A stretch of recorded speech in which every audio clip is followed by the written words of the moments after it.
Good morning. যদি এইরকম টাইপের থাকে ক্লাস 12 সমাকলনের, দেখো ফার্স্ট পার্টের পর যদি আমরা সেকেন্ড পার্টে এইরকম টাইপের সমাকলন থাকে তাহলে কি রকম কি করব। কি দেওয়া আছে দেখো, mn ধনাত্মক পূর্ণ সংখ্যা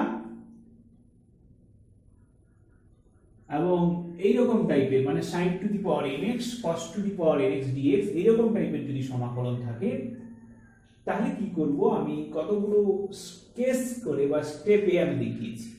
যদি mn উভয়ই ধনাত্মক অযুগ্ম হয়, যেমন এইরকম উদাহরণটা দেখো, mn sin x এর পাওয়ারে 3 আছে, cos x এর পাওয়ারে 3 আছে, মানে অযুগ্ম সংখ্যা আছে, ধনাত্মক এবং অযুগ্ম। সেক্ষেত্রে কি করা যাবে, তুমি sin x বা cos x যে কোনো একটাকে তুমি টি ধরতে পারো। sin x অথবা cos x যে কোনো একটাকে টি ধরে তুমি কিন্তু যদি প্রতিস্থাপন করে সরল করো তাহলে কিন্তু অঙ্কটা হয়ে যাবে। তাহলে mn উভয়ই ধনাত্মক অযুগ্ম, যেমন উদাহরণ আমি দিয়েছি sin qx cos qx dx। তাহলে এরকম থাকলে sin অথবা cos x যে কোনো একটাকে টি ধরে তুমি যদি সরল করো তাহলে কিন্তু অঙ্কটা হয়ে যাবে। আমরা পরের স্টেপটা দেখতে পাচ্ছি, যদি m যুগ্ম হয়, m অযুগ্ম মানে sin এর পাওয়ারে যুগ্ম সংখ্যা আর cos এর পাওয়ারে অযুগ্ম সংখ্যা। এই যেমন উদাহরণটা দেখো, আর এটা দেখো তারপরটা cos এর পাওয়ারে যুগ্ম sin এর পাওয়ারে অযুগ্ম। এই দুটো ক্ষেত্রে যেটা পুট করতে হবে মনে রাখবে, যার উপরে ধনাত্মক জোড় সংখ্যাটি রয়েছে, যে sin অথবা cos যার উপরে ধনাত্মক জোড় সংখ্যাটি রয়েছে সেইটাকে সমান টি ধরতে হবে। যেরকম এইটার ক্ষেত্রে তোমাকে পুট করতে হবে sin x সমান t এইটার ক্ষেত্রে, কারণ এই যে sin এর পাওয়ারে জোড় রয়েছে। আর এই অঙ্কটার ক্ষেত্রে পুট করতে হবে cos এর পাওয়ারে যেহেতু জোড় রয়েছে, জোড় সংখ্যা ধনাত্মক জোড়, তাহলে cos x সমান t ধরতে হবে। বাকিটাও আশা করি তোমরা পারবে। এরপরে আসছে যদি উভয়ই যুগ্ম হয়, sin এর পাওয়ারেও যুগ্ম cos এর পাওয়ারেও যুগ্ম রাশি আছে, তাহলে কিন্তু তোমাকে 11 এ চলে যেতে হবে এবং গুণিতক কোণকে কাজে লাগিয়ে সরল করতে হবে আগে, গুণিতক কোণকে কাজে লাগিয়ে সরল করতে হবে আগে, তারপরে তুমি কিন্তু সমাকলন করলে এই অঙ্কটা হয়ে যাবে। এরপরে কেস 5 যেটা হচ্ছে, সেটা হচ্ছে mn বাস্তব সংখ্যা। বাস্তব মানে যদি যুগ্ম জোড় হয়, ধনাত্মক হয়, তাহলে তো আমাদের এই কেসগুলোর মধ্যে পড়ে যাচ্ছে। যদি ঋণাত্মক হয় তাহলে কিন্তু আমাকে দেখতে হবে m প্লাস n টা কি হচ্ছে। যদি m প্লাস n টা যদি ধনাত্মক ঋণাত্মক এবং যুগ্ম সংখ্যা হয় তাহলে তোমাকে পুট করতে হবে tan x সমান z অথবা t। tan x সমান t এটা পুট করতে হবে, এটা মনে রাখতে হবে, এটা একটু স্পেশাল টাইপ। mn বাস্তব সংখ্যা যদি ধনাত্মক হয়, বাস্তবের মধ্যে ধনাত্মকও আছে ঋণাত্মকও আছে, যদি ধনাত্মক হয় তাহলে উপরের চারটা কেসের মধ্যে কোনো একটাই নিশ্চয়ই পড়ে যাবে। কিন্তু যদি ঋণাত্মক হয় তাহলে বা কোনো একটা ঋণাত্মক যদি হয় তাহলে এই যে যোগফলটা m প্লাস n এর যোগফলটা তোমাকে রাফে একটু করে নিতে হবে। যদি যোগফলটা ঋণাত্মক এবং যুগ্ম সংখ্যা হয় তাহলে tan x সমান t তোমাকে পুট করতে হবে। যেরকম একটা উদাহরণ আমি দিয়েছি দেখো, এই যে cosec x two the power 4 cos square x dx। এখানে দেখো আবার cosec আছে, sin ছিলই না, তাকে দেখো পরের লাইনে, তাহলে cosec কে এই যে পাওয়ারটাকে যদি -4 করে দিই তার মানে এটা কিন্তু cosecটা sin হয়ে যাবে। অর্থাৎ প্রারম্ভিকভাবে বা প্রথমে দেখে হয়তো তোমার মনে হতে পারে যে এখানে তো sin নেই, কিন্তু দেখো আছে কিন্তু। অর্থাৎ একটা লাইন সরল করে তোমাকে এই ফর্মটায় আসছে কিনা দেখতে হবে। তারপরে দেখো যখনই আমি এরকম লিখে ফেললাম তাহলে সাইনের পাওয়ারে যেটা আছে সেটাই m, তাহলে m সমান হচ্ছে -4 আর n সমান হচ্ছে 2। তাহলে m প্লাস n কত এসছে? -4 প্লাস 2 মানে -2, তার মানে ঋণাত্মক এবং জোড়, ঋণাত্মক এবং যুগ্ম সংখ্যা, ঋণাত্মক এবং যুগ্ম। তাহলে এই ক্ষেত্রে কি পুট করতে হবে আমি বলেছি tan x সমান t। তাহলে দেখা যাক এটাই আমরা এখন করব।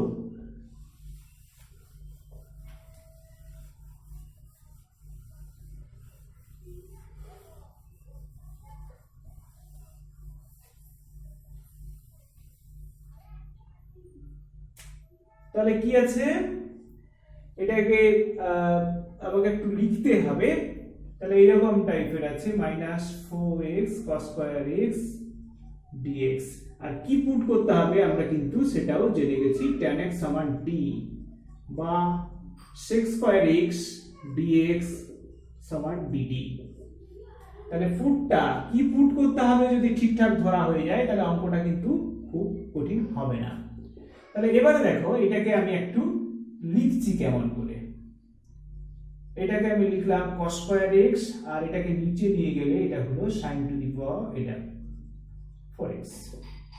এবারে আমি এখানে লিখলাম cos to the power 4x, তার মানে একটা নিশ্চয়ই অতিরিক্ত লিখেছি, তার মানে এখানে কত আসবে? এটা আসবে sec square x dx by sin to the power 4x। এই যে cos to the power 4x আর একটা sec square x, এই দুটো যখন দুটো কাটাকাটি হয়ে গেলে এটাই পড়ে থাকবে।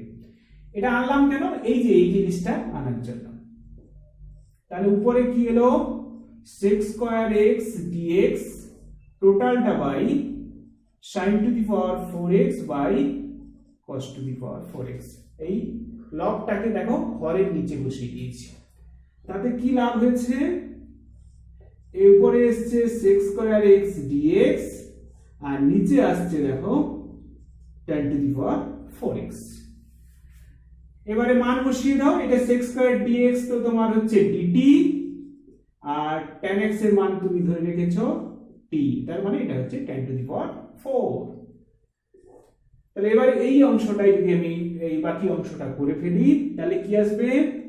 এটা t to the power -4 উপরে গেলে হবে, আর ইন্টিগ্রেশন করলে কত আসবে? t to the power -3 by -3 plus c। সিটা তো তোমরা জানো আইসি মানে ইন্টিগ্রেটিং কনস্ট্যান্ট। এবারে এটাকে একটু সরল করে ফেলতে হবে, 1/3 হলো, আর এটা হবে tan x whole to the power -3 plus. তাহলে এইরকম টাইপের এটার অ্যান্সার আসবে। তার মানে দেখো অঙ্কটা যেভাবে ছিল, যেরকম আকারে ছিল, তাকে যদি আমি ঠিকঠাক না ধরতে পারি যে অ্যাকচুয়ালি কি পুট করতে হবে ওটা যদি না বুঝতে পারি তাহলে অঙ্কটা সমাধান সম্ভব নাও হতে পারে। তার মানে কি আমাকে তাহলে ঠিকঠাক একটু সময় দিয়ে যদি আমি কি পুট করতে হবে ব্যাপারটা বুঝে নিতে পারি তাহলে কিন্তু দেখো অঙ্কটা আর বিশেষ কিছু আমাকে ভাবতে হচ্ছে না, একই রকম ভাবে একই ধারায় অঙ্কটা কিন্তু এগিয়ে চলেছে, অর্থাৎ সেটা বেশি কিছু আমাদের ভাবতে হচ্ছে না।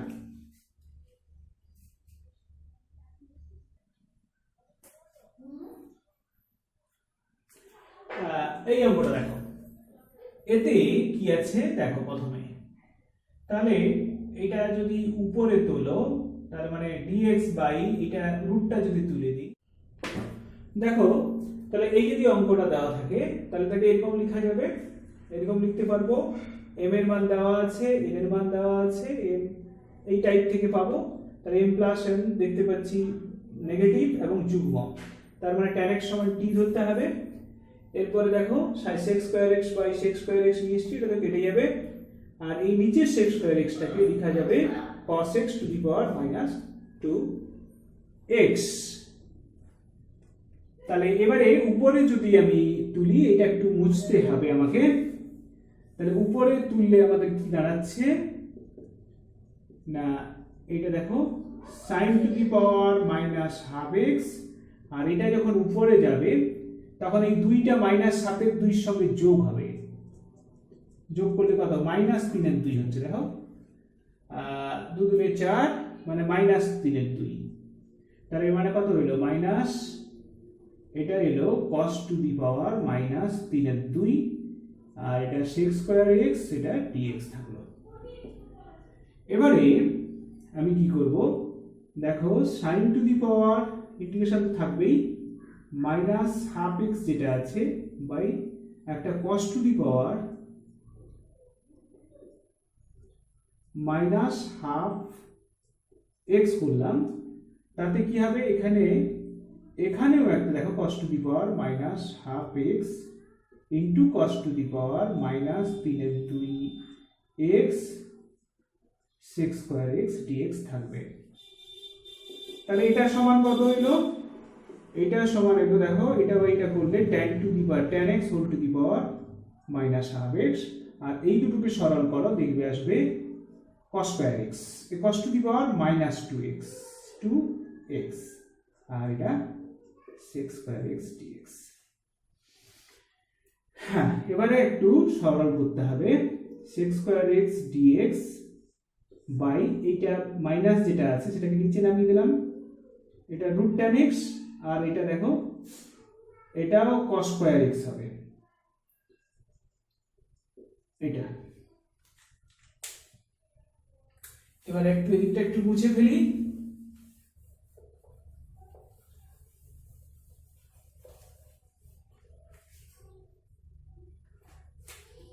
তাহলে কি এলো, এবারে যদি আমি পুট করি, পুট করলে কি আসছে দেখি, পুট আমরা তো জানি tan x সমান পুট করব, tan x সমান